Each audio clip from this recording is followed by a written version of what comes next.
Hey everyone, and welcome back.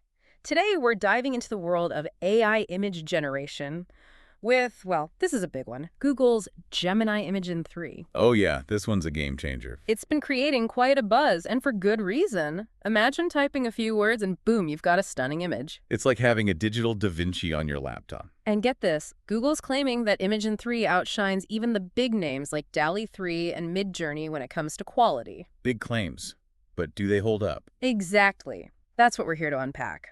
Our source today is Amanda Caswell from Tom's Guide.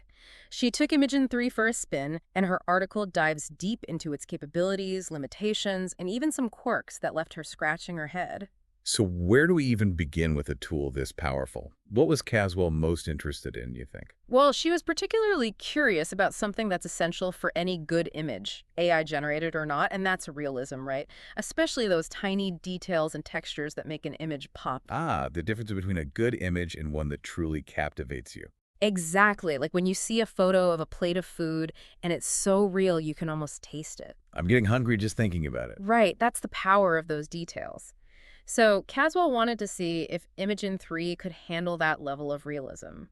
And spoiler alert, the results are a wild ride. A wild ride, huh?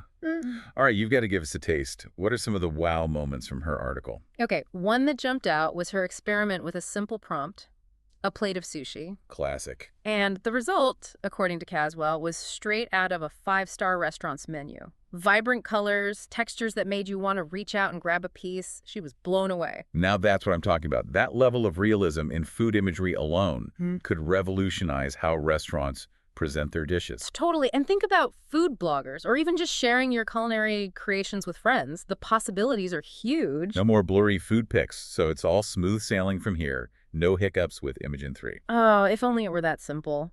While Imagen 3 can nail realism, it seems like it still has a thing or two to learn about human ideas. Oh, here we go, the AI curveballs. Tell me more. One example that really stood out to me was when Caswell asked for a cozy living room. Sounds simple enough, right? Sure, we all have an idea of what makes a living room cozy. Fireplace, maybe a fuzzy rug. Well, Imagen 3's interpretation, let's just say, it wasn't exactly what Caswell had in mind. It wasn't just a little off, it was hilariously off. Oh no. So what went wrong?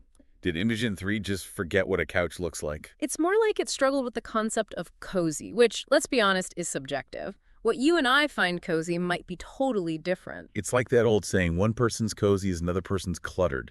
It's a good reminder that there's still a human element to this technology. Exactly. And that human element goes beyond just interpreting abstract ideas. It also plays into how we communicate with AI to get the results we want. Right, it's like commissioning a painting from a human artist. You wouldn't just say, paint me a house, and leave it at that. You'd give them details, the style, the mood, the colors. Exactly. It's about having a conversation, collaborating to bring your vision to life. And in a way, that's what we're doing with these AI image generators. So it's a two-way street. The AI is getting better at understanding us, and we're learning how to better communicate with it. Now you're getting it. It's a dance, really.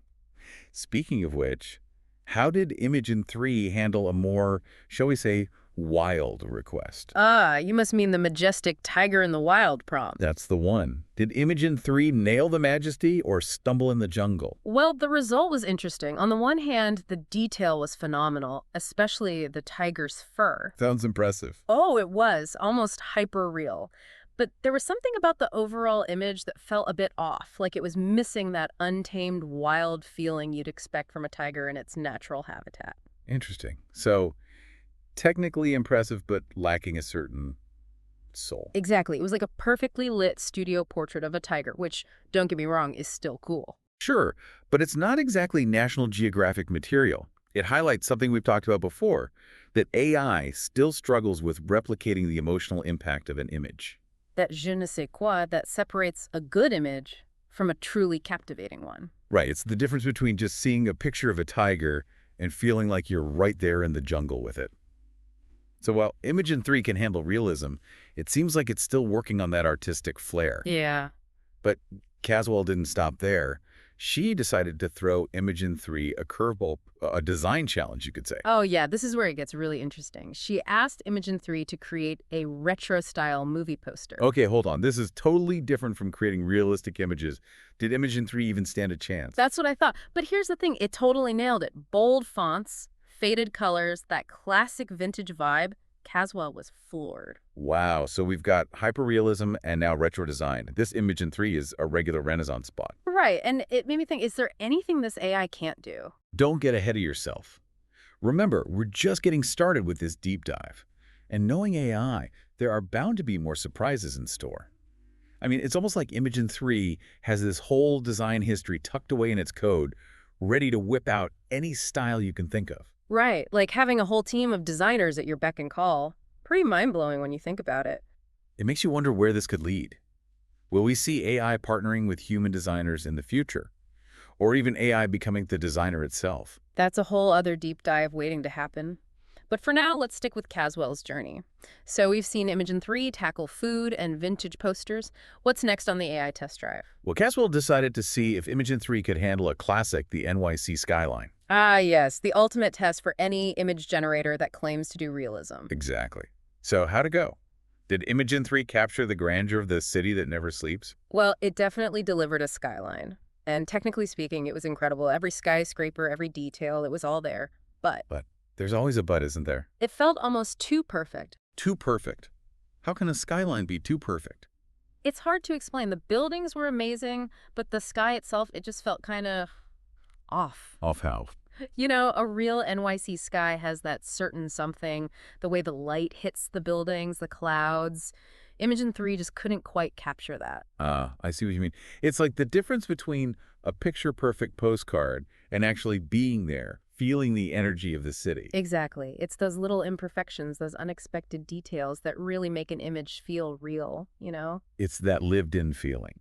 And as much as we strive for perfection, our brains are drawn to those imperfections. It's what makes things interesting. Totally. It's like that saying, perfection is boring. Our brains crave a little chaos, a little bit of the unexpected. Exactly. And speaking of unexpected, Caswell's overall takeaway from her Imagen 3 experiment was a bit of a mixed bag. Oh, how so? Well, on the one hand, she was clearly impressed by its capabilities, the realism, the design potential, the sheer speed at which it could generate images. Right. She did mention that she was blown away by the speed. But at the same time, she couldn't shake this feeling of frustration. Like, it was so close to achieving something truly remarkable, but kept hitting these invisible walls. So, a classic case of so close, yet so far. What do you think was holding it back? I think it goes back to what we were talking about earlier, that intangible quality that elevates a good image into something truly special, that je ne sais quoi, that AI still struggles to grasp. It's that spark of creativity, that human touch that's hard to define, let alone replicate in an algorithm. Exactly. And that's what makes this whole exploration so fascinating, right? It's this constant push and pull between human creativity and technological advancement. And sometimes things get a little messy, a little blurry, kind of like that cozy living room debacle. Oh, yeah, that was a good one. Speaking of which, Caswell's article sparked quite a debate in the comments section about this whole idea of user responsibility in AI art creation. Oh, tell me more about this comment section showdown. Well, there was one reader who goes by the very intriguing username Burritio, who basically called Caswell out for having unreasonable expectations of the AI. Unreasonable expectations. Yeah, Burritio's argument was that expecting an AI to understand a subjective concept like cozy is like asking it to read your mind. Okay, that makes sense. So Burritio is team AI on this one. Pretty much.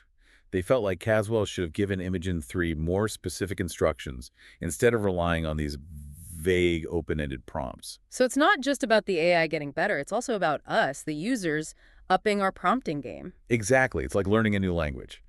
The more fluid we become in the language of AI, the better we'll be able to communicate our ideas and get the results we want. So it's a two-way learning curve. Precisely.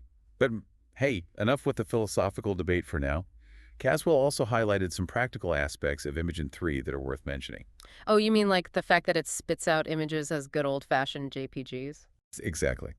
No more messing around with weird file types that only your computer science professor understands. Imagen 3 keeps it simple, user-friendly. Okay, that is a big plus, especially if you're like me and still get confused by anything beyond a JPG. Well, you're not alone. But there was one other detail that Caswell snuck in there that I found particularly interesting. Oh, do tell. It seems that if you want to play around with creating images of people, you'll need to shell out for the premium version, Gemini Advanced. Interesting. So some features are still off limits unless you're willing to pay to play. It seems so. And it makes sense from a business perspective. But it also highlights that even with all this amazing technology, there are still limitations, both technical and, well, financial. True, true.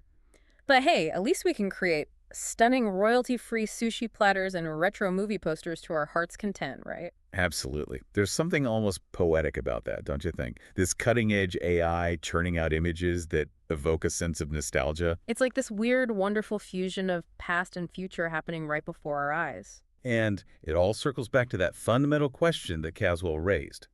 As AI image generation continues to evolve at this breakneck pace, how will our own creative process, our critical eye, need to adapt? It's a question that has profound implications for anyone who interacts with visual media.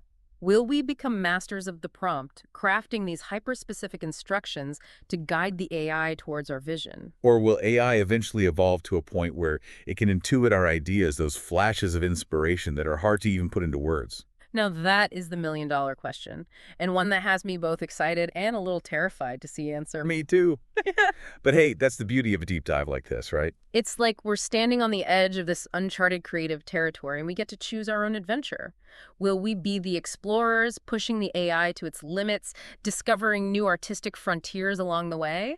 Or will we become more like, I don't know, art directors, guiding the AI with our words? It's a fascinating question, no doubt. It really makes you think about what the role of the artist will be in this new world of AI-generated art. Right. Like, will human creativity become more about strategy, about knowing how to leverage these powerful tools to bring our visions to life? Exactly. It might not be about the actual brushstrokes anymore, so to speak, but about mastering the art of the prompt. The art of I like that. It's like we're coding creativity with words. But there's one thing that Caswell mentions at the end of her article that I wanted to circle back to. She says that for all the hype, all the amazing things Imagen 3 can do, it's important to remember that this technology is still in its early stages. It's true. As impressive as these AI image generators are, they're really just scratching the surface of what's possible. Which is kind of mind-blowing when you think about it. Like, if this is just the beginning, what does the future hold? It's exciting, isn't it? And a little daunting, too. But one thing's for sure, AI image generation isn't going away. Oh. If anything, it's just going to become more integrated into our lives. So it's not about AI replacing human artists, but about finding new ways to coexist, to collaborate. Exactly. Just like photography didn't kill painting and digital art didn't replace traditional mediums, it's about expanding the definition of art, of pushing the boundaries of what's possible. And who knows, maybe this fusion of human and machine creativity will lead to something entirely new, something we can't even imagine yet. That's the beauty of it, isn't it? Yes. It's a whole new world of creative possibilities waiting to be explored. Absolutely. So the next time you see an incredible AI-generated image, don't just hit that like button. Take a moment to really appreciate it, to think about the human ingenuity and the technological marvel that made it possible. And who knows, maybe you'll be the one to unlock the next breakthrough in AI art. Until next time, keep those creative sparks flying.